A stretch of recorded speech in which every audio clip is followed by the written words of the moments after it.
தலைப்பு இந்தியா விஞ்ஞானி மயில்சாமி அண்ணாதுரை அவர்களை பற்றி ஒரு தமிழுரை கூறுவது.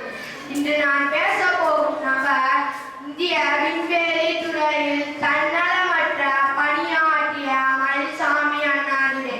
மயில்சாமி அண்ணாதுரை தமிழ்நாட்டில் ஈரோடு மாவட்டத்தில் பிறந்தார். சிறு வயதிலேயே அறிவியல், விண்வெளி, வானியல் அவருக்கு பெரும் ஆர்வம் இருந்தது. அந்த ஆர்வமே அவரை ISRO இந்திய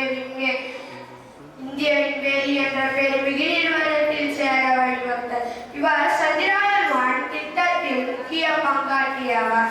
இந்தியா முதன்முறையாக தனது முத்திரையை சந்திரனில் பதிக்க இவர் ஒரு முக்கிய காரணம்.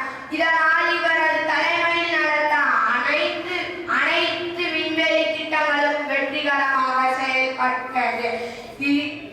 இவரது தலைமையில் இந்தியா சந்திரனில் தண்ணீரில் இருப்பதற்கான ஆதாரத்தை உலகிற்கு நிரூபித்தது. இவரை நிலவு மனிதன் என அழைக்கப்படுகிறார். மயில்சாமி அண்ணாதுரை எப்போது தமிழ் மொழியையும் தமிழ் அறிவியலையும் நேசித்தாரோ அப்போது பள்ளி மாணவர்களும் நேசிக்க வேண்டும் என்று பல்வேறு உரைகளில் ஊக்குவித்தார். இந்த இளைஞர்களுக்கு ஒரு பெரிய உதவியாக உள்ளது.